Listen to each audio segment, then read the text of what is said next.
Hello, you gorgeous donuts. One of my favourite things to do is support small businesses rather than going to a large franchise. Not only are you helping someone that is clearly passionate about their business, but you're also, you also feel good in yourself as well for doing it. However, lately on TikTok, there has been a huge pushback against small business owners, and many people have made videos that have went mega viral saying that they no longer go to small businesses because of a few reasons. And in this video, we're going to cover all of those reasons, from pity marketing to AI pity marketing to small businesses charging extortionate amounts for the products that they actually sell, and we're going to discuss whether it's worth it or not. And at the end of this video, we're going to cover a drama between a small business owner and an influencer that got into an argument over the price of the small business owner's items. We've got loads to cover in this video. I'm genuinely intrigued to see what you think. Let's dive in. So the first thing we're going to cover is something labelled as pity marketing. Now, this first started going viral a few years ago, where people would basically go on TikTok and say, nobody has came to my business today, please can people come? And initially the response to this would be overwhelmingly positive. Like, even myself, I would be rooting for these people because it's very hard to start a small business and even harder to keep it going past a year. However, a lot of small business owners clearly saw that that is what works to bring people to your company, and they started using that as an actual marketing technique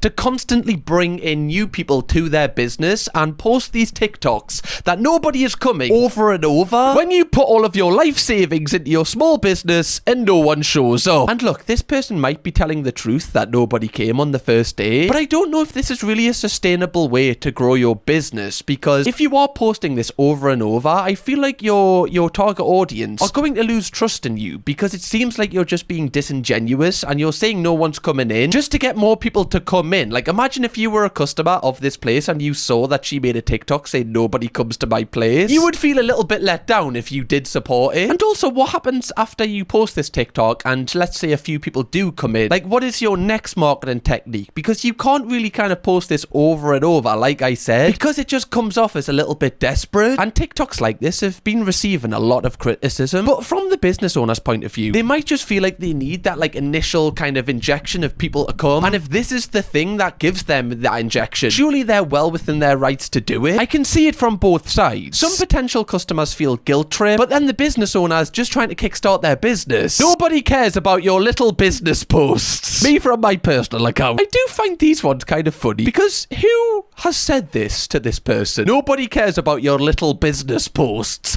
Like, is that person evil? That's what I want to know. It's just such a stupid thing to say to someone. If someone said this to me, I'd be like, well, you're just clearly a bit of a wrong'un. I'm not going to take any advice from you, thank you very much, you fiend. When you finally open on Saturdays and no one comes in. Like, I get it. Okay, I understand that this goes viral. It's clearly a proven template to, bring eyes to your business. Of course you're going to do that, especially when it's free to post on TikTok. Free marketing's the best marketing. But I don't know about you, but when I see this now, I sometimes think it is disingenuous. Or I also think, well, why is nobody coming in? Is there a reason? Like, you've been open for a while and no one's coming in. Surely you would have repeat customers, no? People that would love to come in on a Saturday when they're off. But on the other hand, your customers might just not know that you're open on a Saturday. I don't think it is a depressing thing. You might not have just marketed it. Like, they're probably so used to you being open on weekdays, not weekends. Like, if you open on a Saturday for the first time, they probably just don't know that you're about. No one came to my pop-up tea shop. How many of these is there? See, with this, I'm convinced that they've posted this either before they've opened or after. I'm going to go with after, because if you look at the coffee syrups, most of them are like fairly empty. So clearly, someone has came at one point to this place. The way that this TikTok is being posted is as if this is the first day and nobody's ever came. Clearly, stuff's being used here. So unless you're just making yourself loads of coffees, I don't know if I'm being harsh here. This is what I'm kind of like. I don't want to feel like I'm kind of like pushing small business owners down, because honestly, that is not like what I'm about. Like, I love supporting small businesses. I always order off small businesses, but it me off when people use pity marketing as a technique to build a sustainable business, because it's never gonna work. It's like, imagine if I came on here every video and went, not enough people are watching my videos. Can people watch my videos? Can you tell your friends to watch my videos? You'd be like, hell. He is very draining. And you probably wouldn't watch anymore, and rightly so. Watching my mum spend hours making glasses for her Etsy, which has only had 2 sales. Okay, this one kind of makes me want to order now. I've been guilt-tripped into ordering from this random woman now. I have no idea the quality of it, but now my heart has been touched. You win. Okay. The more I am watching these, the more I am thinking that it could bring customers through the door. Like, if you do have a good product and you use pity marketing once, it can help build repeat customers, I guess. If you know, if your product is good and people want to buy more from you, you just need to get your foot in the door. I understand it from that perspective. This is why I've put this first, because I don't think it's as bad as what's coming up later. But clearly this does work, because somebody has said it says the shop's closed, and then someone replied saying she's out of stock. So clearly, you know, they were bombarded with orders after this, which is obviously going to make other people who might be getting orders but just want a few more orders in to use this exact technique. So we're having a neighborhood garage sale, and yesterday was fantastic. And we went and got a bunch more stuff out of storage, and it's been going on since 9. It's now 11. We've made a $5 sale. So Georgia decided to turn into winter because it's been really warm, and it was 41 this morning, I think. So I'm just hoping that people are going to come after they're done with church. Send all the good vibes and that stuff my way, please. Because what do you do? You're just sitting out here looking at all your stuff. I'm hiding under my Lola blanket because it's freezing. But I feel like I'm being a dick. But surely, like, you know, not hiding under your blanket might help, you know? Like, people might be walking past looking at your things, but you won't know because you're under a thick blanket. It's not really the most attractive, appealing thing. If you go over to a stall at the market and the owner is underneath a blanket, like, even if you wanted to buy something, you'd be like, well, what do I do now? But on the flip side, I do understand like how hard it is when you're first starting a new thing, especially like a small business or just something where it's really hard to get traction. Like, everybody's allowed to vent about it, you know? Like, everybody is well within their rights to talk about how hard it is, because it might even help you by opening up. That's why I'm not that harsh on pity marketing specifically. POV, you launched your eyebrow pencils last night that you worked 9 months on and got no orders. Now, obviously, you know, this is horrible to see, because this is clearly a girl that's worked really hard on an idea, and the launch hasn't gone the way that she probably expected it to, right? Everybody who has started a small business at one point has probably experienced that. Things don't go to plan. But I don't know, like, setting the camera up and then crying on camera, like hoping that people will buy it out of like pity or sympathy, I don't really think that's the best way to kind of launch the business. Like, I think actually working on the product or working on the marketing campaign or just kind of figuring out how you can really stand out from the other eyebrow pencils, which I imagine is a really saturated market and probably is hard. But I feel like working on the back end of the small business and working on all of those strategies that you can put in place will help you better in the long term, rather than just kind of, I don't know, like crying on camera about it. Again, I know I'm being harsh here, but I'm trying to put myself in the position of these people. Like, when I first started YouTube, and I know YouTube is not a small business, but you have to, like, you know, put stuff in place to grow. I remember like posting for like 2 years and getting like less than 100 views, but never at any point did I ever like go on Instagram or, you know, Facebook or TikTok and complain that people weren't watching. You know, I just wouldn't do that, because I'd be like, well, you know, people are well within their rights to buy what they want to buy. Like, I don't feel entitled that they have to watch me. Like, people have things on. I have to make them want to watch it or make them want to buy my product. My grandpa's slipper business is failing. Oh, they've put their grandpa in, man.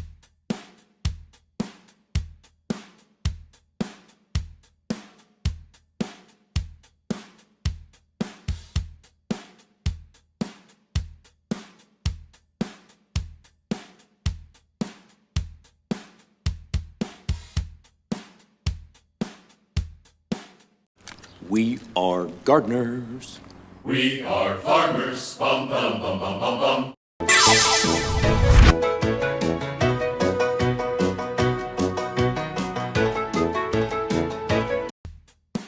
Now this, I do have a problem with. I'm gonna go out on a limb here, guys. I don't think the granddad's ever wore those in his life. I'm gonna go out on another whim. I don't even feel like that's their granddad. I honestly feel like they've just nicked that off the internet. Why was the footage of that so grainy? But then the footage of the product and everything is in like 4K full clarity Dolby Vision. I also don't think the granddad was in the hospital crying about his failing slipper business. That looked like he'd got some really good or really bad news about his health. I don't think many people go to the hospital to cry about their slipper business not getting sales in. Correct me if I'm wrong. And this is the next reason why people are starting to lose trust in a lot of specifically TikTok small business owners. Again, I don't want to group every single TikTok small business owner into this because there are so many good ones, but I'm talking about a niche amount here that unfortunately is having an adverse effect on everybody, because some small business owners are like using fake scenarios for engagement, trying to create even more pity around them so that they can entice customers to buy from them and kind of guilt trip people into buying their product that they probably don't even want, but they've felt guilt tripped into doing so. And one of the biggest situations that highlights this is this video. POV, nobody showed up to my aunt's book signing.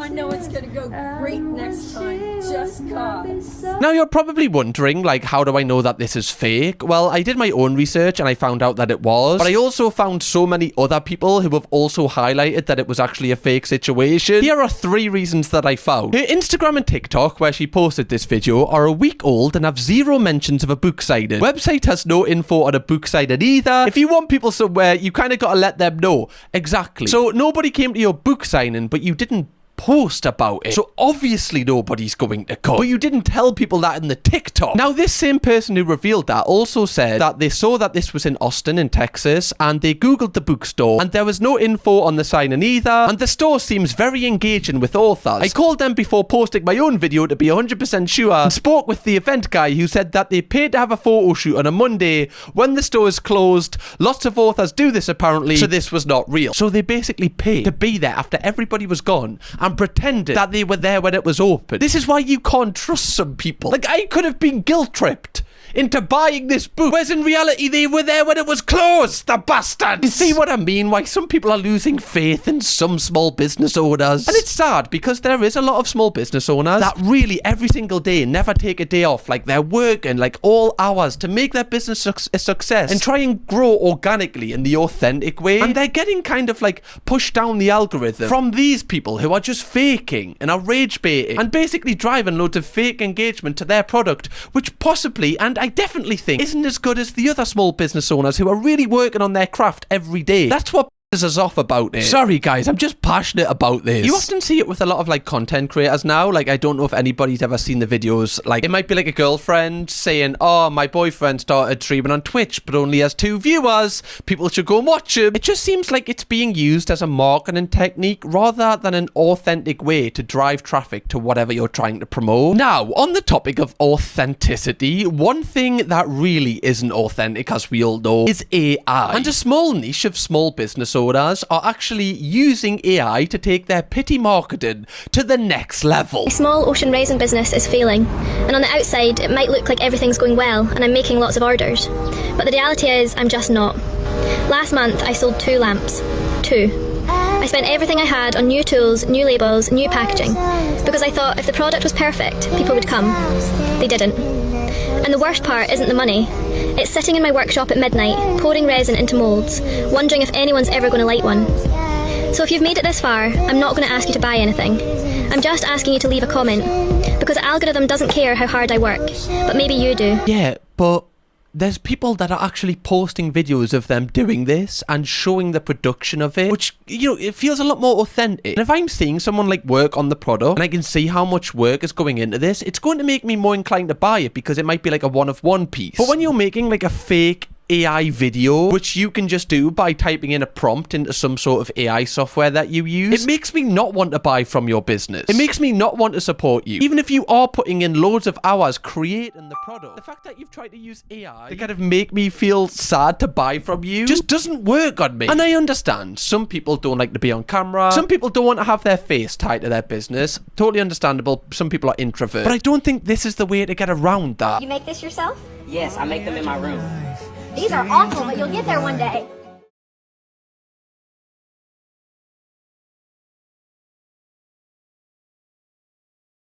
Yeah, I'm not going to click the link in your bio, my friend. This made me not want to buy these bags. This actually made me want to burn these bags in front of you. There's just something about AI marketing that I just don't like. I don't know why. I just think there's people who are really working hard on their small business and constantly thinking of like how to make it grow and thinking how to be creative with the marketing. And they might be the only person in that business, or like they might have less than 5 employees. And they're all working really hard to be creative and, you know, kind of make their product be separate from other people. And then there's some people that literally just type a prompt into like AI and just get this video, and then they will get sales over that people. That's what pisses off with it. Am I right in thinking that? I just think it takes the creativity away. Like, you could have been so creative with the actual product of these bags, and this is what you chose to do. It's just mental. Like, all of these videos, it's just AI footage of people going up to this person and telling them that these bags are terrible. To anyone who leaves a comment, I thank you from the bottom of my heart.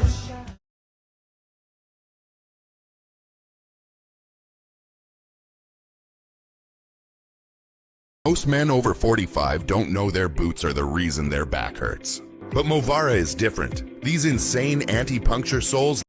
Guys, honestly, I think I am being such a dick in this video, because when I'm looking at the comments, everyone is like, oh my god, they're amazing, you're amazing, like, people should be buying from you. And like, I don't know if I'm just kind of getting the wrong end of the stick here and I'm completely off, but I would much rather go to like a market or go to a small business at a stall and buy a rug from them, because they're clearly putting in loads of work, but they might not just be the best with marketing. I don't know, it's whenever I see like AI, it just makes me not want to buy from the business. I'm sorry. Gave up everything to make stained glass fans on a canal boat. And I think it's over. Everyone tells you to follow your heart, make beautiful things, live differently. No one tells you what it feels like when you do all of that, and no one comes. Last month, I sold 2 fans.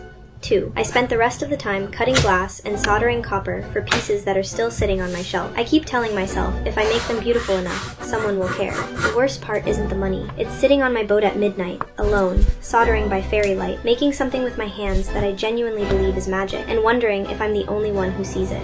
I could have got a normal job. I could have got a flat and a desk, and done the thing everyone expected. But somewhere deep inside me, there was a girl who believed you could build a life out of light and glass and color. Honestly, I guarantee it's like a 19-year-old lad that is behind this account and posts threads on Twitter about how good he is at dropshipping. This is all this business will be. Honestly, I need to say alleged just in case it isn't, but I guarantee most of these accounts are fueled by just like 19-year-old lads who are bragging about how much money they make by selling tap to people that actually believe this is a real woman. Like, people in the comments genuinely are like, would love to see your collection. Very cool. Love your home. Do you really, Alan Weston? Do you honestly think this is actually her home? Do you think this is a real person? Really? Well, aren't we all in trouble if you think that, Alan Weston? Your mugs are terrible. So this guy posted the video on his Snapchat story, and now everyone is making fun of me for making these mugs.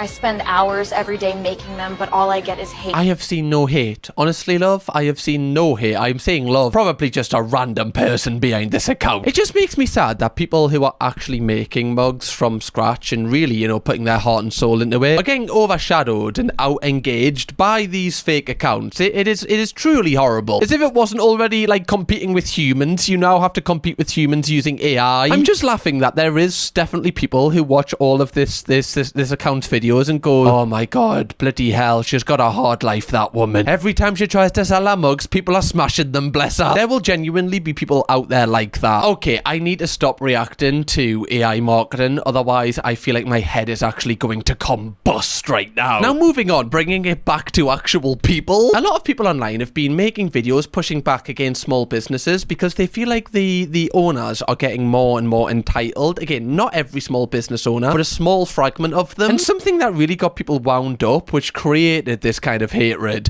was a TikTok sound that was going viral, and we're going to listen to it here, where small business owners were basically justifying why they charge so much for their products.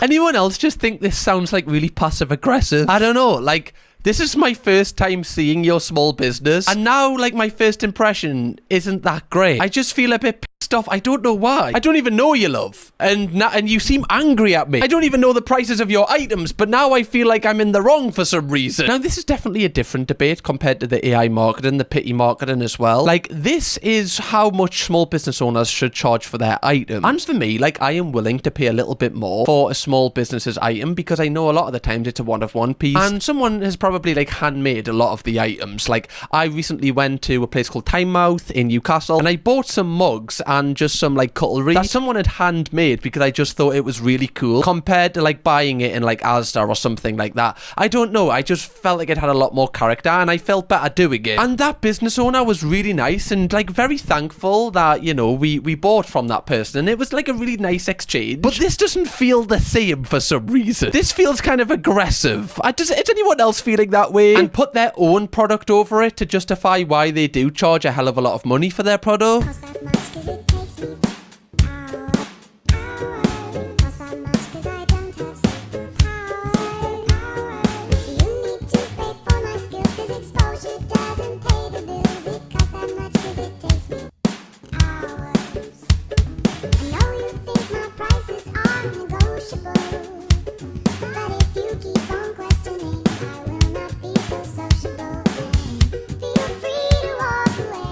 Not trying to... What is it? What is it a lamp? Surely it's not a lamp. Is that a lamp? But why is it on, like, just some curtain rails? Or something you would dry your clothes on. Like, apparently this costs between $200 to $500, and I just can't justify pay. I don't know what it is. What am I buying? That's what I want to know. If it is a lamp, between $200 and $500 is a hell of a lot of money just for a lamp. I want to support small businesses, but I don't think I can pay for that much. The reason why it's so expensive apparently is because she uses very expensive materials, and that's great. You know, obviously, you know, she's using materials that are built to last, but also, like, people don't have that amount of money. Like, people do want to support small businesses, but very little people in this earth will be willing to pay $500 to support your small business when they don't even know what this really is. Like, it's really cool. It does look amazing, but I don't think I'm going to pay the money for it. I'm sorry. And you can definitely see with this genre of content, people definitely get a lot more annoyed at it. With the AI pity marketing, the pity market in general, that gets a lot better feedback because, you know, people obviously feel sorry for the people. Whereas because this is quite passive aggressive, people just really don't like it. Lol, I'll just make one. Thanks for the step-by-step video soon, and I'll make them for half of what she makes them for. I think it's just the kind of passive aggressive nature of it. Like, you know, there's probably a lot of artists watching this now, like in any form of art, you know, it doesn't have to just be this or painting, it can be anything, who definitely are struggling for money because it's hard to make money in the art. It's incredibly hard, possibly one of the hardest things, because it's so competitive and so oversaturated. And if the thing that you're creating takes a lot of time to make, obviously you have to give yourself like an hourly rate for how much time you're putting into it, which probably means it's a lot more expensive than what a franchise would sell the exact same thing for. Totally understandable. But it's also understandable that people can't afford it, you know, like it's also understandable that people can want it and be annoyed at how expensive it is. Like, I see it from both sides, I honestly do. If people are sending you hate, I think that's a bit too much. I just feel like it's fair if people don't feel like it's worth the amount of money you're charging for them specifically. They're fine to think that way. If they don't want to buy it, they don't have to buy it. This is honestly such a hard video to make because I'm trying not to be too harsh on the business owners here, but just because you've put all of those hours into it doesn't mean that, you know, people can't afford it. Like, it doesn't justify the price for some people. Like, you might have put 40 hours into this, but it can still not be worth the money to someone else, and that's totally fair. It's like on my other channel, like sometimes the videos are like 3 hours, and you know, and we'll work on those videos for like 2 weeks. But I totally understand if people are like, well, that's too long for me, like that's not worth my time, I've got other things to do than watch a 3-hour video. Like, I'm not annoyed at those people. Like, I understand it, it's not for everyone. I don't like take offense to it, but it does seem like a lot of business owners, or not a lot, but a small small niche of these business owners do. But I definitely think back in 2020, this was the start of people like really getting kind of angry at these type of business owners. POV, it's 2020 and you're watching another small business bully you to buy their £40 resin pyramid that ends up in a charity shop next year. This sound, man.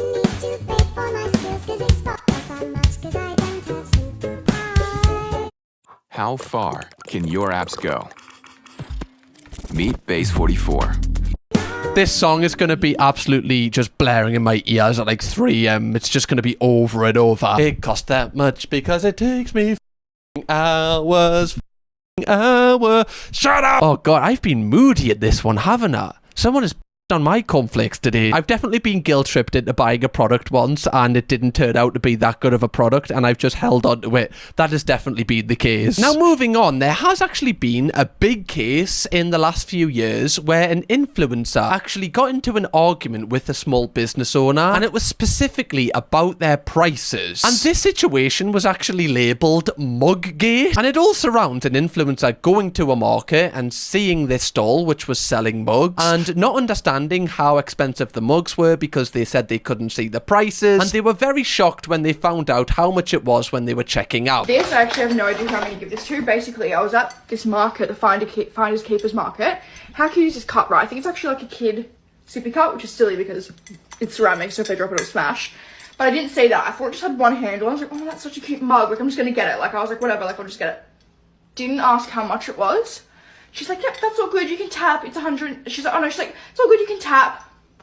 Look at the F-Boss machine, $125. Look how small this mug is. Like, it's literally tiny. That's like a proper mug size. I was like, she like fully wrapped it and put it in a bag and like I was about to tap. So I was like, there's no way I can be like, no. I could have, but I would have felt really bad. So I just got it, but now I'm like, I give this to. Do you know what? Like, even when I had no money and I was minusing my accounts, I would still have paid for this on a credit card because I would have felt so awkward saying no. If I saw the price on their end was genuinely like heart in mouth, I'd be like, oh my god, I still need to pay because I can't disappoint this person now. $125 for a mug? Like, that is pretty crazy. Like, I want to support small businesses. I literally bought a mug, like I said, from a small business on Sunday. But I don't know if I would have if it was $125. Now, this went so viral, and I believe this girl is called Soph. Now, like you saw there, she didn't mention the business. She didn't slate the actual business owner. There was no ties to the person that made this, apart from the person seeing it and knowing that they made it. They're possibly the only person on earth that will know that they made it, because they're all meant to be individual pieces, I think. However, for some reason, this small business owner that was selling these mugs for that price decided to stitch this video and tell everybody that it was her that made it. Silly because it's ceramic, so if they drop it, it'll smash. But I didn't say that. I thought it just had one handle. I was like, oh, that's such a cute mug. Like, I'm just gonna get it. Like, I was like, whatever, like, I'll just get it. So I just saw this video, and that's my mug. That was only a short little clip of the whole minute that she talks about how I spoke to her as a business at the market. I just wanted to say thank you so much for supporting my small business. It means so much. Every single time someone purchases a piece that I make, I have literally spent hours and hours finessing, glazing. I hand paint every single one, and that's not including how much money goes towards tax, how much goes towards GST, how much outgoings I have, all my supplies that have also increased in value. It also includes my staff's wages. It's also deeply upsetting to have someone not only question you as a business owner and lie about how I interacted with you, but to also have you question my pricing when you too also run a small business and you know how much goes into every single little thing that small business does. Now, this just seems really weird to me. And this woman who owns this business received a lot of criticism for making this video, because why would you kind of draw attention to this being about your business? You know, like, nobody was sending any hate to you about the prices or anything. No one knew it was about you, and you've kind of brought all this negative attention on you and gave people a platform to criticize you. Like, I understand from your perspective, you probably felt a bit hurt that somebody was criticizing your work, and, you know, inside that's not going to feel good. Obviously, you want to kind of like say say something about that. But I don't know why you wouldn't kind of handle this privately. Like, I know their video wasn't private, but they didn't call you out specifically. I feel like you could have handled this in private and nobody would have knew that this was about you. I feel like that's a better way to go about it as like a small business owner. Like, in the top comment here is, this is what not to do in business. Like, even people that don't have businesses know that this is not the right kind of thing to do. And I guarantee that this woman worked really hard on it. She doesn't actually like make the pots, but like she said, she glazes them and she hand paints them. So still, that's a lot of work. I don't dispute that. But the influencer was also fair in saying that £125 is a shock. I would be shocked at that. I think everybody watching this video would be shocked at that. Unless you're like mega rich, I think everyone would be like, oh my god, that is expensive. The thing that's also upsetting is that you came to the Finders Keepers market, and do you know what?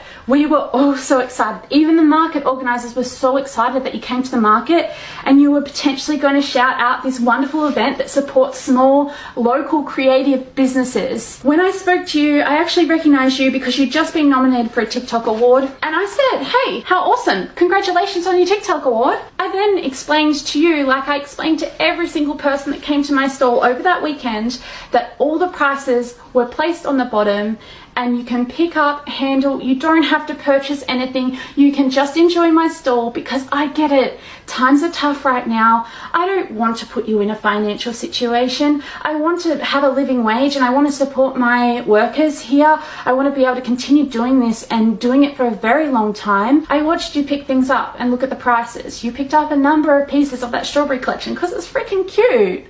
It's so cute. And then I showed you other pieces that I had left. Because they were so popular, I barely had any of them left.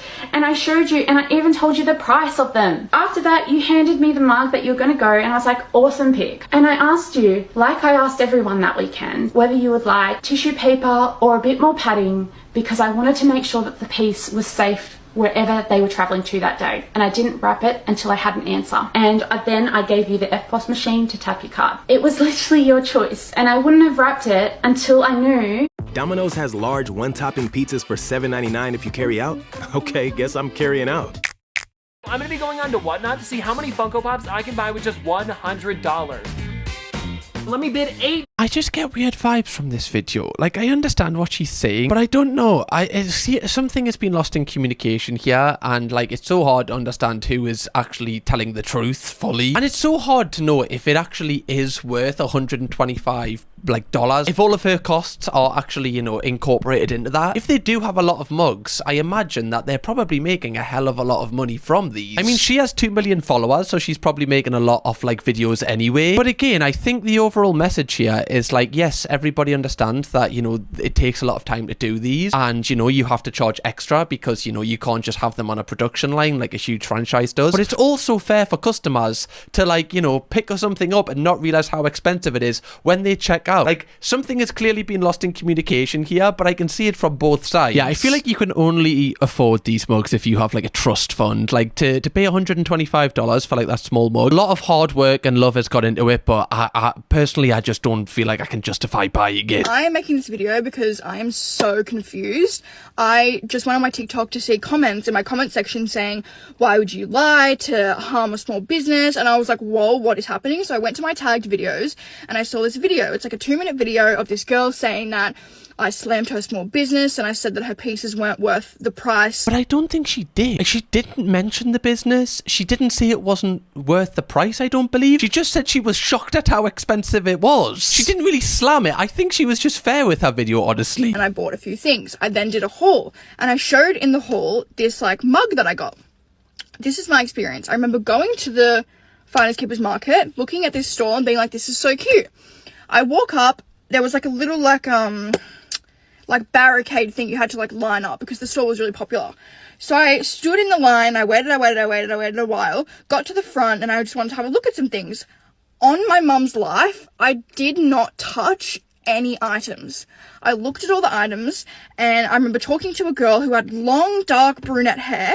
Maybe I'm wrong, but I swear I remember having long, dark brunette hair. And I remember seeing the mug and thinking it was really cute. When I looked at the mug, I couldn't see that it had 2 handles, but I wouldn't have bought it, but I thought it had 1 handle. If, like, she's claiming in the video, which I don't even know if it even is her business in the video, because I don't remember her looking like that. she said that I was picking up the items, playing with them, like not playing with them, but looking at them, looking at the price.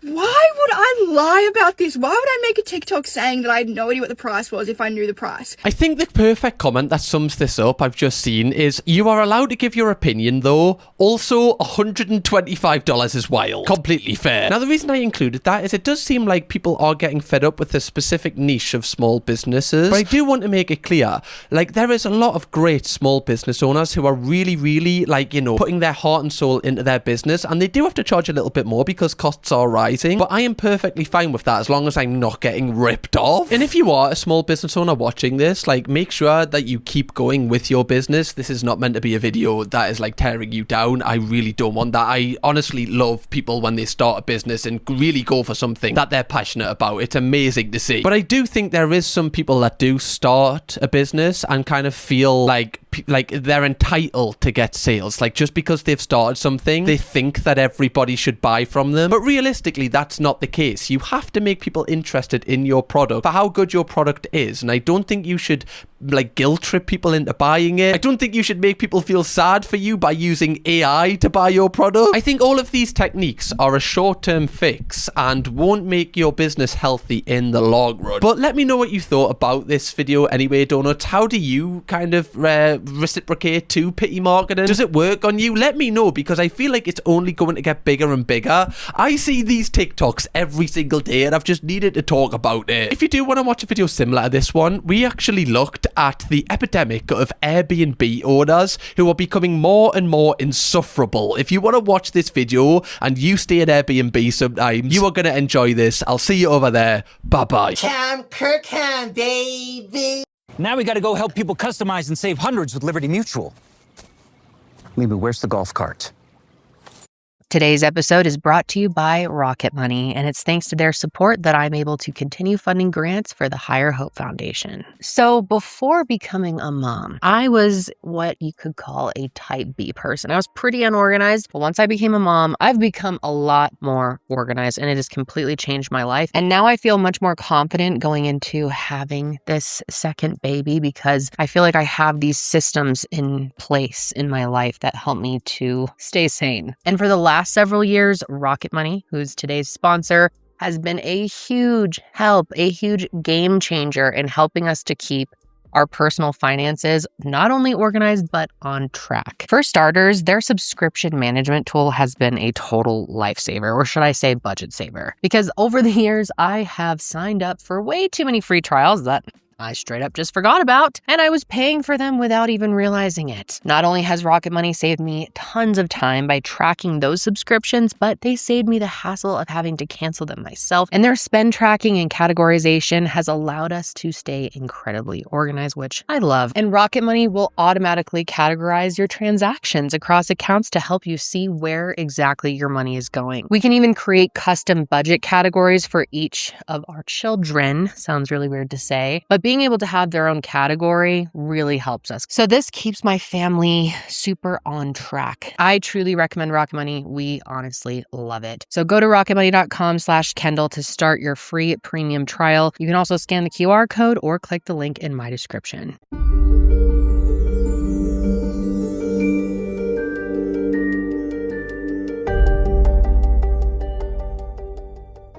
Hello, everyone, and welcome back to another episode of True Crime with Kendall Ray.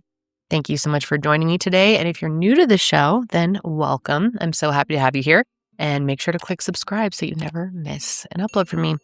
So you guys, today we're going to be talking about a case that is local to me here in Colorado. And it has to be one of the most complex and frustrating cases of harassment and stalking and unfortunately murder as well that I have come across in my time covering these cases. It's just unbelievable. And not only because of what the victim, Christelle, went through, but also because of who was doing it all to her. We're going to be talking about Christelle Krug. And I feel that this case has not gotten nearly enough coverage. It's something that I think more people should be talking about for many reasons. It brings up a lot of important discussion. And I'm going to tell you this right now. This case is filled with twists and turns that are going to truly leave you questioning who you can trust in life. Before I start explaining exactly what happened, let's start out by talking about who Christelle Krug was. So she was born on November 24th, 1980 in Boulder, Colorado, to her parents Lars and Linda Grimsrud. They also had a son, but I couldn't determine if he was older or younger than Christelle. Anyway, I love Christelle's name. It's a very unique name. And it's actually Norwegian, and her parents have said that they didn't give her a middle name because Christelle was just so unique on its own. And Christelle really came from humble beginnings. Her family didn't have a lot of money, and they actually lived in a mobile home for the first few years of her life, but that really never held her back from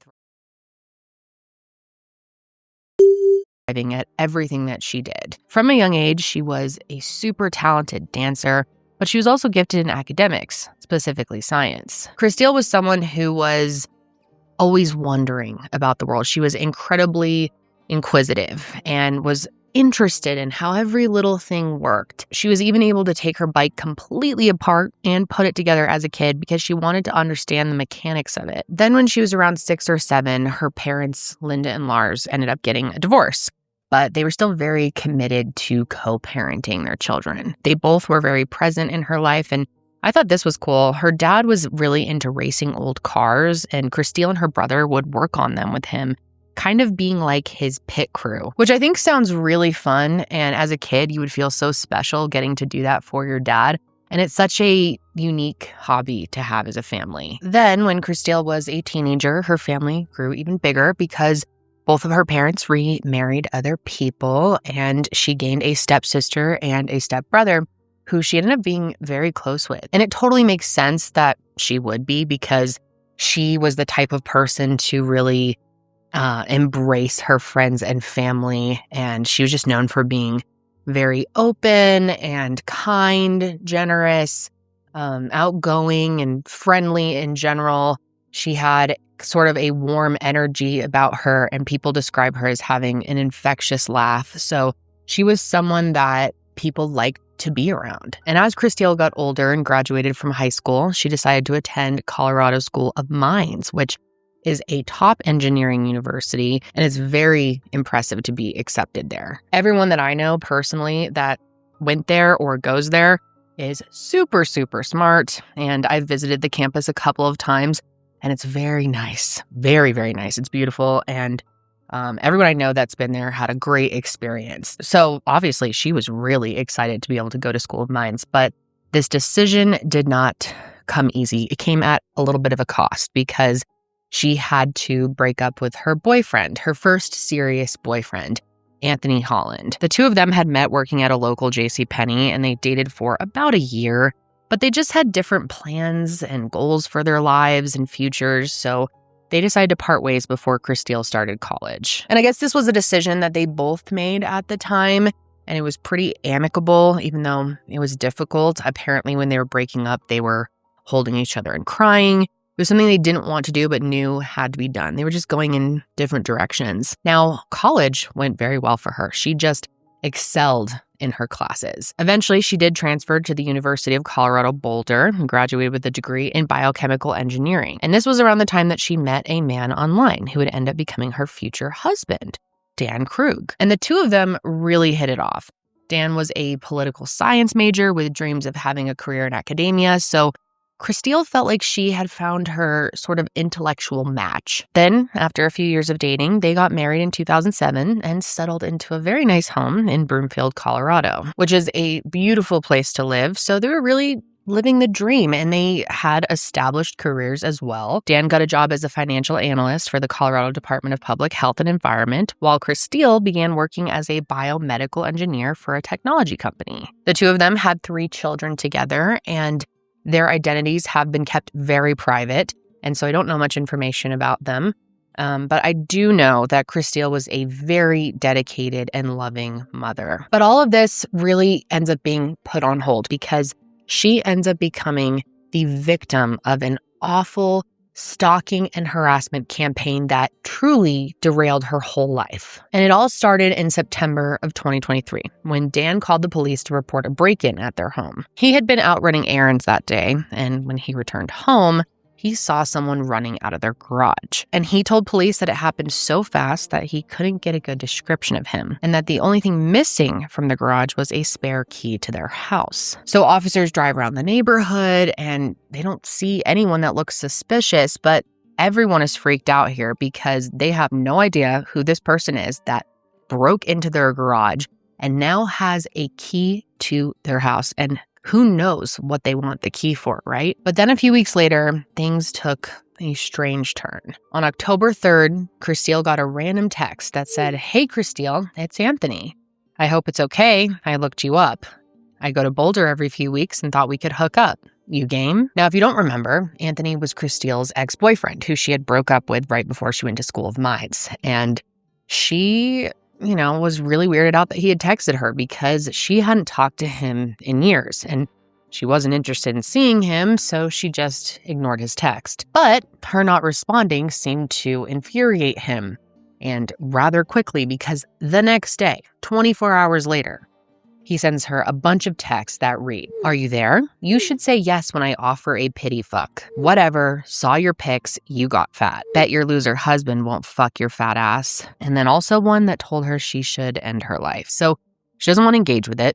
She doesn't respond. So she just blocks the number and ignores him. But he just kept coming back. He was relentless. And as terrible as these messages were, everything took an even scarier turn, because the messages escalated from sexual harassment and just creepy to straight up threatening harm. On October 31st, Halloween, Christelle got an email from a.holland.kicks@gmail.com. And quickly she figured out that this was coming from Anthony. And attached was a photo of Dan getting out of his car at work with a message that said, "This your husband? Drives like a slow old lady," obviously implying that he is following him while he's driving to work, which is super scary. And then there was something even more bizarre in the email. It said, "Don't want a clear rubber hose in his tailpipe," which really freaked Christelle out because just a few weeks earlier, she had found a rubber hose in her car's tailpipe. So now it seems that Anthony is actively following them and is starting to do things to potentially harm their family. And her mind just goes wild thinking about what he could possibly do. And this email terrified her so much that Christelle made the right call and decided to get police involved. So later that day, she went to the Broomfield Police Department to file a report and spoke with a detective. And Christelle really made their jobs as easy as possible because she had been collecting evidence this whole time, had it super organized, a timeline, everything. She was documenting every single detail because she was just that type of person. She was on shit. She actually had created a spreadsheet that she called her stalker log with every message, including dates, times, and where she was when she got it. She also made a timeline of her entire relationship with Anthony, going back to when they first dated and any interaction they had after the breakup. And it turns out that Anthony had been interested in Christelle for quite some time. Over the years, he had reached out to say that he missed her, and she would always politely turn him down, explaining that she had moved on and she was now married with kids. And the last time he had reached out to her was in 2016 when he messaged her on Facebook. But once again, she turned him down and even blocked him. And she hadn't heard a single thing from him since. So it was really bizarre that here he is 7 years later coming back in such an aggressive and scary way. And while Christelle is explaining all of this to a detective, it was clear that she was taking the stalking very seriously. She had already installed security cameras at her home, shared her location with her brother, talked to her kids about ways to keep them safe, and even started carrying a gun. And she was also on her own trying to track down Anthony before he could do something to her. She had even hired a PI to find him, but they couldn't figure out where he currently lived because his name was linked to multiple addresses in Utah and Idaho. So when she's at the police station, she just goes ahead and asks them if they can go to those addresses, try to find him, and serve him with a restraining order. Now, the detective is very apprehensive about doing this because he's worried that it will sort of put fuel on the fire, that it will make Anthony do something bad, possibly cause a big reaction from him, and who knows what that's going to be. So instead, they decide to take the approach of gathering enough evidence, hopefully, to just go ahead and arrest the guy. They sent out search warrants to Google, Verizon, and TextNow to get the location information from the messages. And they're hoping that they're going to come back with that pretty quick. But in the meantime, the stalking continues. Just 2 days after she met with police, she got a very creepy message that said, "Saw you at the dentist. See you soon." And I'm not going to share the exact wording because it's disturbing, but it also said that he pleasured himself while he was in the car at the dentist. And this latest message really freaked Christelle out. She's worried that he is getting very, very close to her to be able to see her that well. And so she contacts police again. And so they come to her house, they're talking to her in the garage, and she's just trying to explain that she does not understand how he knew that she was at the dentist. She says the only possible way he would have been able to figure out where I was is if he put a tracker on my car. There has to be a tracker on my car. So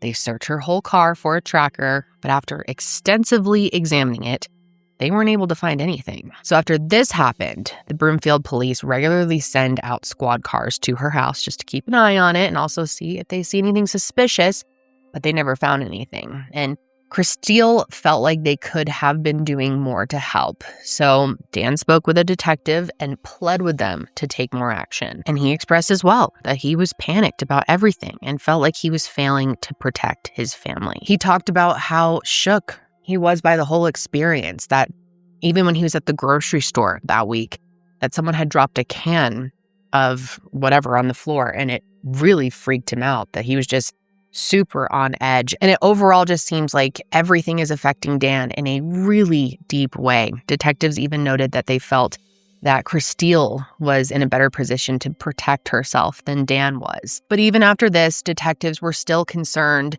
that if they took action too quickly without evidence, that they may end up in a bad situation, that they may put Christelle in danger.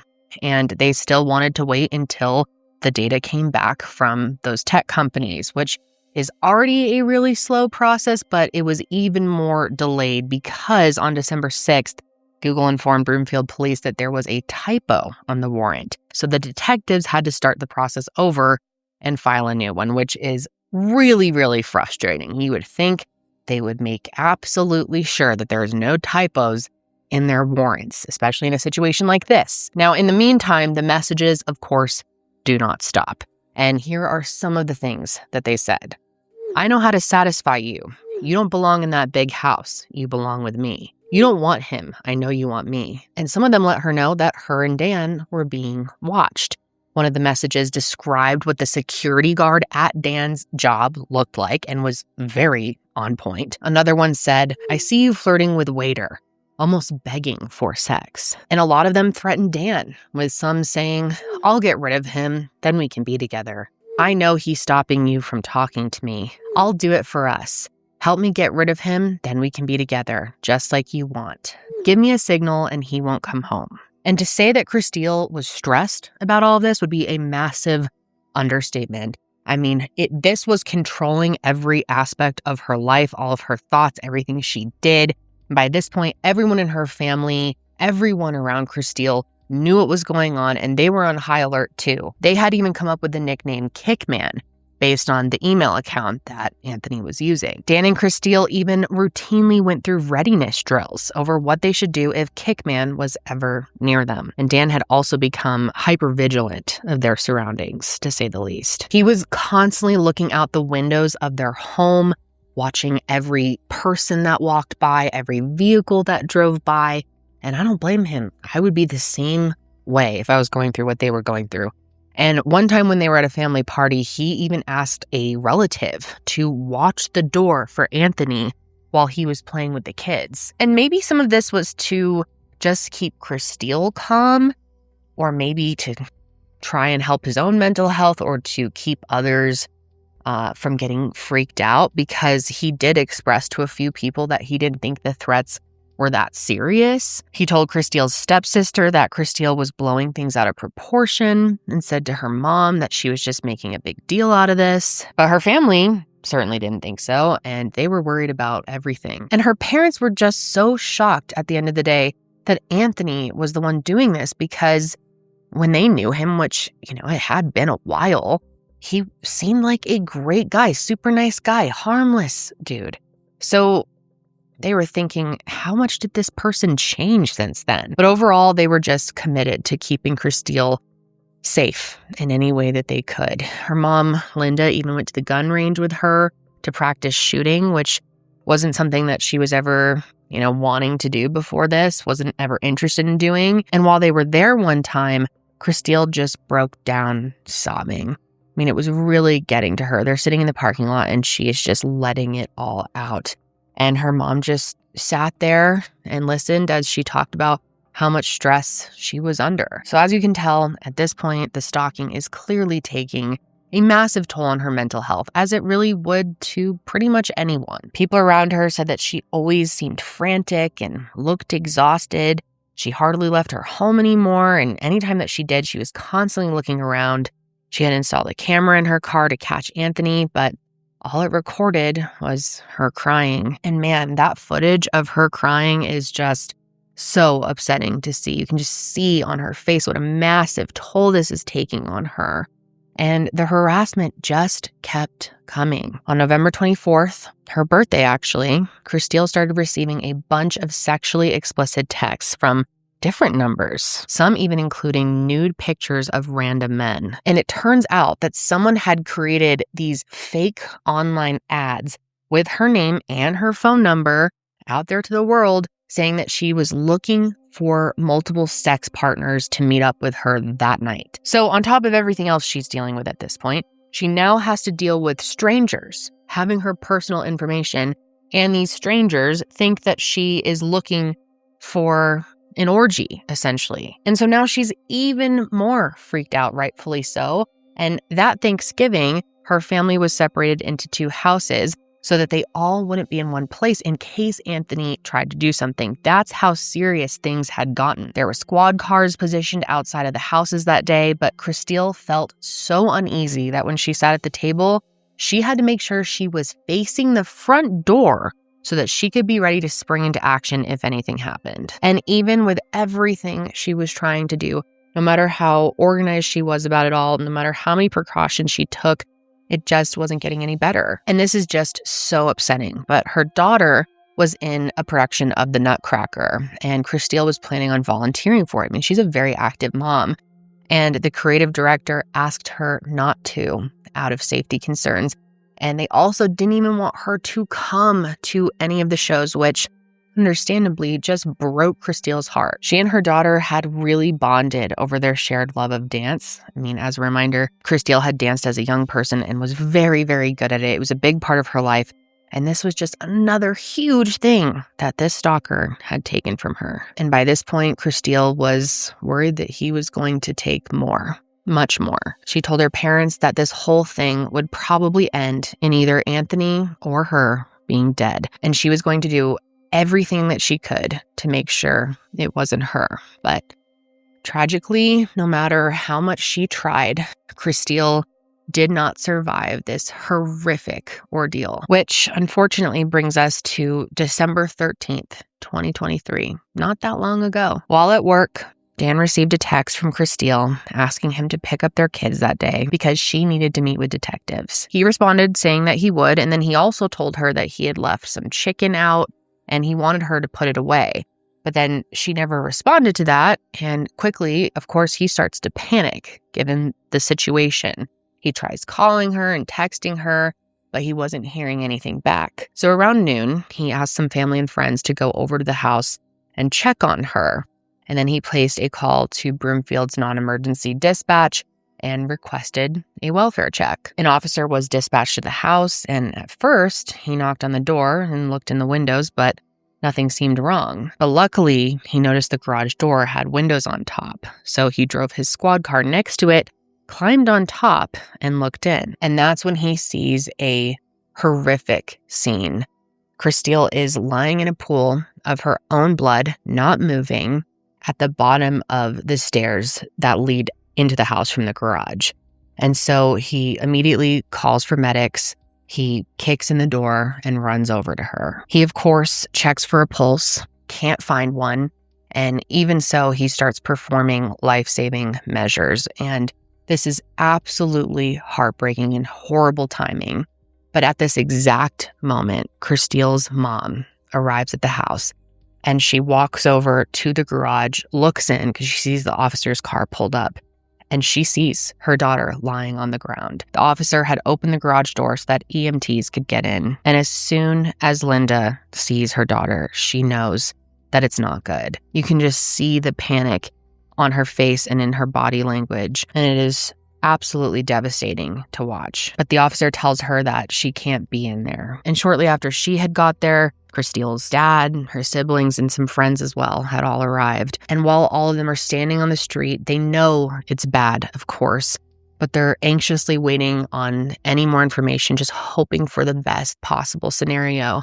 And then they hear a scream from down the street. It was coming from Dan as he ran up to the house, but police stopped him on the street. And when he was told what had happened, he staggered for a bit before he then falls to his knees and cries. And the end of Christile's life was just absolutely brutal. She had been hit in the back of the head twice with a blunt force object. And then after she fell face down on the ground, her attacker turned her over and stabbed her directly in her heart. And she was pronounced dead at just 43 years old. And of course, right away, everyone's number one suspect was Anthony, and the police went into overdrive to find this guy. They put out a nationwide alert for his license plate number, and it was caught on readers in Eagle Mountain, Utah. So Broomfield police contact the authorities out there.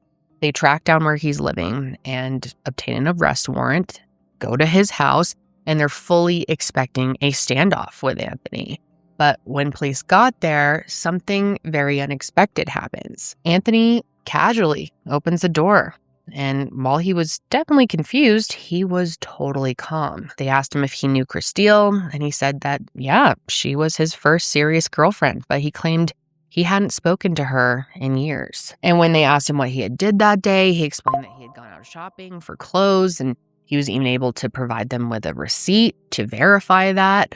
And he was at the store at 12:16 p.m., right around the time that Dan had called in a welfare check. And Broomfield is about an 8-hour drive from where he was living. And based on this receipt, it would have been impossible for him to have killed Christile and made it back home in time. And police even checked the flight manifests in the area to see if he potentially could have flown down to kill her, but his name didn't appear on any of them. So it became clear pretty quick that Anthony didn't murder Christile. So who did? Who was this stalker?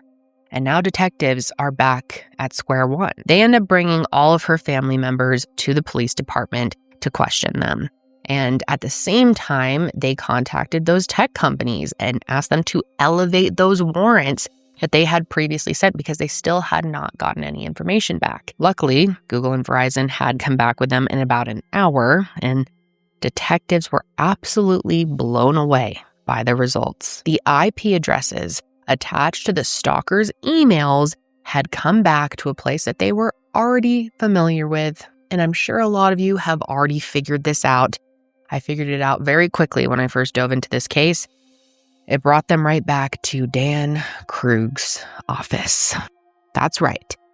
Anthony was never stalking Christile. It was Dan all along. Her own husband had been terrorizing her this entire time. And at the exact same time that detectives learned this, Dan was still sitting at the station being interviewed. So they confronted him with this bombshell evidence. And he is just so slimy and gross in this interview. In my opinion, all of the footage of Dan is slimy and gross from the very beginning. Even when he first called police about the break-in in the garage, he just seems so obvious. But in this particular interview, he's already acting pretty dramatically, which, given the situation, of course, makes sense if you didn't know. But in retrospect, knowing everything that we know now, he was acting like he was channeling Liam Neeson in Taken or something. He kept his voice low and said things like, I couldn't protect her, and that he wanted to find Anthony. But then police informed him that they had tracked Anthony down. And turns out there is no way he could have done this. To which Dan just said, then I have nothing, and that he was scared of who could be out there wanting to hurt him. But the police were so done with his act by this point that they told him the messages pointed at him, and his reaction was ridiculous and infuriating, but not surprising. He rolled his eyes and said, "It has to be the husband, and you have your theory. It is wrong." So obviously he's trying to play on the trope here that police always look at the husband when a married woman is murdered, which, yeah, of course they always do. It's not a stereotype, it's statistics. There's a reason that that is part of the process.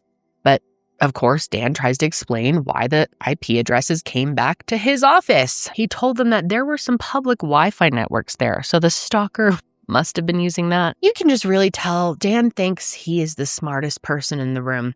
He really thinks that the police are going to believe that this stalker pulled up to his office, connected to the Wi-Fi, and sent every single email from out front of his building.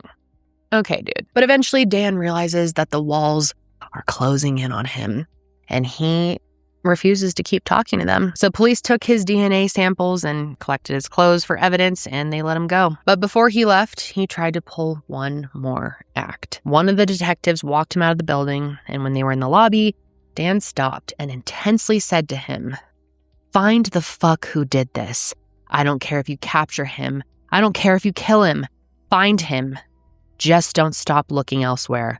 He took my children's mother for Christmas." And what's even more disturbing is that right after this, Dan goes to be with Christile's family. Like, he actually had the nerve to go be with them, knowing that it's only a matter of time until police have enough to arrest him. And later they said that he was acting really meek and trying to make everything about him, just pulling the ultimate victim card in that situation, even though he had just killed his wife. And of course, he didn't tell the police that they were looking at him as a suspect, but at some point he asked Christile's stepsister if she would be willing to help him find a good lawyer, which at the time she didn't think was that odd, especially because, emotions are running high and everything, and she was a lawyer herself, so she thought maybe he needed a lawyer to help deal with the authorities, and just, didn't put too much thought into it in the moment. But at the time, she also had no idea what evidence the police had discovered. It turns out that Dan was very methodical in his planning, but definitely was not perfect in covering his tracks. Police were able to determine that all of the texts Christile got from the stalker came from a burner phone, which was purchased using a gift card that was registered to Dan's name. And get this, you guys, detectives even figured out that Dan had tested them by messaging his own phone.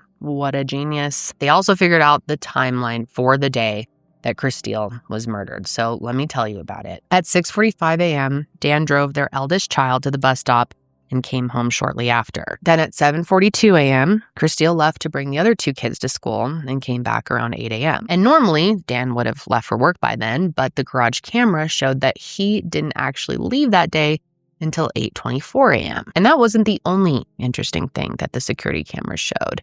At around 8 a.m., the other cameras around the house were abruptly turned off, and a piece of tape was placed over the one at the front door. And this is just the most classic mistake that I've seen so many killers make. Investigators actually found the exact same tape in their kitchen drawer with a tear on it that perfectly matched the ripped piece that was put over the security camera. Just awesome. So obviously, police believe Dan did this and left the camera over the garage so that he could be seen leaving the house to build his alibi. And then they also believe that when Christile got back home, Dan had been hiding in the garage and he attacked his own wife before she could make it into the house. Christile never grabbed the gun that she had in her purse, which Dan knew, so he snuck up from behind and hit her on the back of the head to disarm her. Then, when she was down, he flipped her over to stab her. He stabbed his own wife, the mother of his 3 children, directly in the heart after mentally torturing her for all of that time. I think it's hard to even put words onto someone like Dan who could actually do something like that, but I think he qualifies as evil. And after killing her, he, of course, tried to build an alibi. And this alibi, man, wow. Of all the things he could have thought of, Dan tells investigators that he was leaving the house later than usual that day because he had been experiencing diarrhea. Yeah, and he said that Christelle was still alive that morning and that she was even rushing him to get out of the house that day. But what's interesting is that just a few minutes after he left, Dan was spotted on the surveillance cameras at a local coffee shop. And I don't know about you, but I feel like when any of us are having the Hershey squirts, the last thing that you want to do is go to a coffee shop, but maybe that's just me. And one thing that's interesting about this little trip to the coffee shop is he had told the barista that they made his drink cold when he wanted it hot and wanted it remade. Almost like he wanted to be remembered there. He wanted it to stick in a witness's mind that he had been at the coffee shop that morning, solidify his alibi even more. And then remember how I told you he had received a text from Christelle while on his way to work? Well, cell phone data showed that her phone wasn't active at that time. Dan had actually scheduled it to be sent at 8:56 a.m., and then he responded about 20 minutes later. And then he kept calling and texting her, knowing full well that she obviously wasn't going to answer because he had killed her already.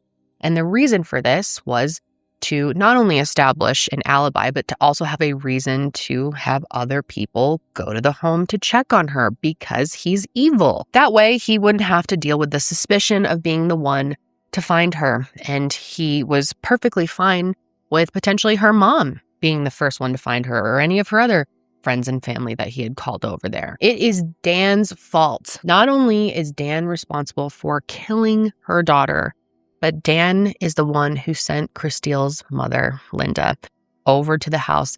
He is the reason that she saw her on the ground with an officer over her trying to save her life.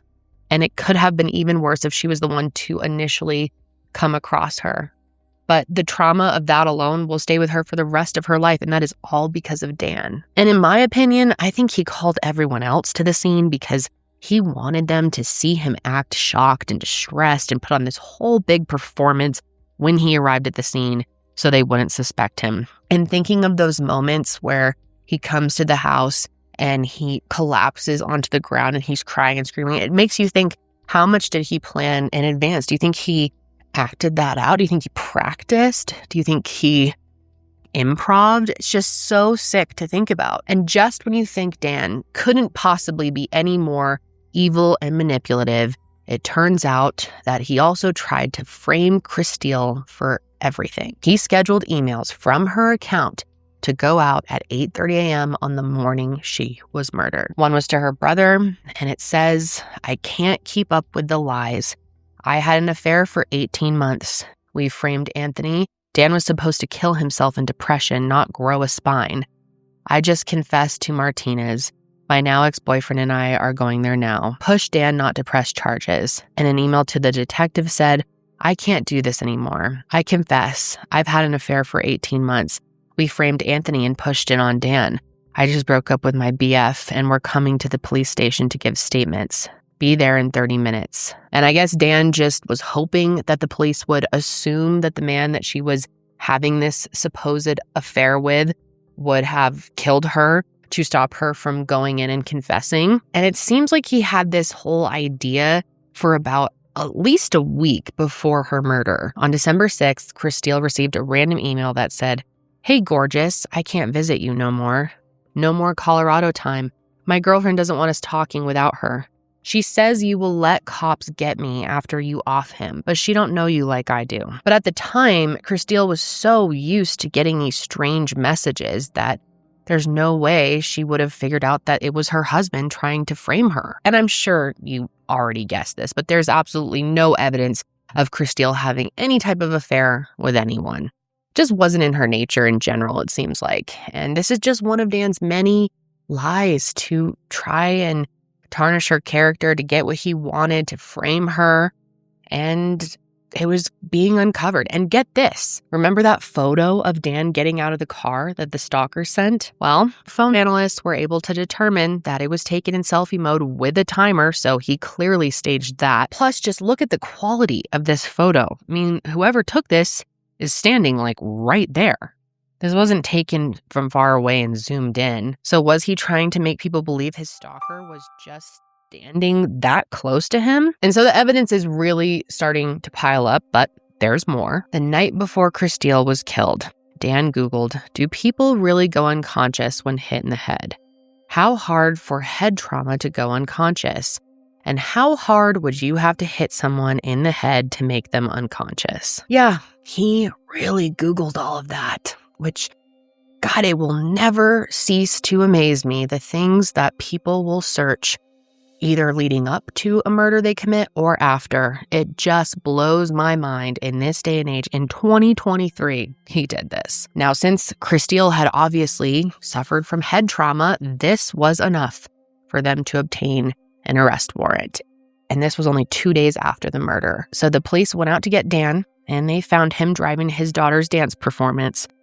While they were following him, he pulled into the parking lot of King Soopers grocery store, and that's when he was surrounded. And one of the officers that was there was actually the one who was called in for the welfare check and found Christelle in that condition and tried to help her. And I imagine this was a pretty intense moment for him. Now, Dan was arrested and charged with first-degree murder, 2 counts of stalking, and 1 count of criminal impersonation. He pled not guilty, and in April of 2025, his trial began. And this is so bizarre, but on the first day of court, he walks in and he smiles at Christelle's family who is sitting there. And not in like a sinister, creepy way. In their opinion, they think he was smiling at them as if he thought they were there to support him. That's how delusional this man is. If that's really what he was doing, it shows not only just the delusion, but the arrogance of Dan. And I don't know why he would be smiling at all. Maybe he really thought he was about to go in there and get out of this somehow. But no, you're about to face everyone, and you're going to be exposed for the evil person that you really are, and you're going to be exposed as a total fucking idiot. In the opening statements, prosecutors made it very clear what they believed Dan's motive was. Turns out he and Christelle had been having trouble in their marriage, and they were on the verge of a divorce. So he carried out the stalking scheme as a way to scare her, hoping they could bond over a mutual enemy and that she would see him as some sort of protector. It was basically a fucked up way for him to make her into a damsel in distress so that he could swoop in and be that knight in shining armor. But that wasn't working because even in the midst of all of her fears, she still wanted to divorce him. And the prosecution argued that he knew there were pending search warrants with the tech companies that would point to him. So he killed her in order to try and pin the blame on her. And also, of course, because if he couldn't have her, no one could. And of course, his defense attorneys tried to fight this, but their argument was pretty strange. They said that the murder investigation couldn't be trusted because the detectives were so bad at figuring out that Dan was the stalker. So they were basically trying to argue that, yeah, our client is capable of stalking his own wife, but not murder. And that doesn't even matter, really, because it took the police too damn long to realize what a bad guy he is. And so how could you ever even trust them? Oh, and as for those Google searches about head trauma, they had an explanation for that too. Dan had gotten lunch with a coworker who had a traumatic brain injury, so he was just looking up how they could have gotten it, of course. Now, for as ridiculous as these arguments were, the defense did bring up one interesting point, and that was that there was no DNA found at the scene that connected Dan back to it. But the prosecution pointed out that his phone location showed that after he left his house, he stopped for 5 minutes near an open field that was under construction, which they argued could have been somewhere that he disposed of evidence, including the murder weapons, which seems like the likely scenario here. Unfortunately, detectives did search this location and they weren't able to find anything, but even so, the circumstantial evidence was more than enough, obviously, to prove that Dan was Christelle's stalker and ultimately her killer, which became even more apparent when they ended up calling one of his ex-girlfriends to the stand. And she had quite the story to tell. She said that she and Dan had dated when they were in high school and college, but she broke up with him in 2000. And after that, she had received a bunch of anonymous messages and calls And it turns out that Dan had posed as fake people claiming to be his friends and tried to get her to take him back. And when that wasn't working, ultimately the messages turned sexually explicit and threatening. Eventually, campus police got involved and they were able to trace it all back to him. She got a temporary restraining order against him, but he never faced any charges, which is really mind-blowing to think he had done this before. And this is, I think, as far as I know, this is not something that Christelle knew, because I think if she did, I'm very confident that if Christelle knew about this, she would have put the pieces together very quick. And it's scary to think that she didn't know this about her husband. And his ex-girlfriend wasn't the only one to give shocking testimony at the trial. Christelle's stepmother's sister testified that Christelle had grown suspicious of Dan being her stalker and even once said to her, "I can't rule out anyone, even my husband," which doesn't shock me that she was even catching on to him a little bit because she was so smart and seemed to be very intuitive. But it really makes me sad to think that she knew deep down that she couldn't even trust him. And after hearing all of this, the jury deliberated for just a day before finding Dan guilty on all counts. And the following day, he was given the mandatory sentence of life in prison. And when the judge asked if he wanted to speak at all, Dan refused. The man had nothing to say. Even after everything that happened, everything he did, he could not admit to it or face anyone or say sorry. Nothing from this loser. In fact, to this day, Dan has not admitted to what he did. Police later uncovered his prison phone calls in which he complained to his parents that he was falsely accused and deeply depressed in prison. And man, I'm happy to hear that. Not that he's still in denial. That's not shocking me, but I am so glad to hear he is fucking miserable and depressed in there. That's exactly what Dan deserves. Just what a sicko to do this to the mother of his children, to kill her in such a brutal, personal way. I mean, stabbing is very, very personal. And to do that after months of just mental anguish and torture that he inflicted on her, knowing all well he could put an end to it at any time, it's truly sick. And for what? Because she bruised his ego by not wanting to be with his bitch ass anymore? This man is just such a monster. I'm so glad he is locked up. I mean, he is exactly where he belongs. And I'm just heartbroken thinking of her children and what they're going to, I don't know how much they know at this point. I don't even know how old they are, but what they have to process with all of this, or what they have already had to process, is just horrific to think about the magnitude of their loss. My heart is just so broken for Christelle, thinking about just what distress she was under in her last months of life, having no idea how this was going to end. I mean, I guess in a way she did know it was going to be her or Anthony, and just the fear that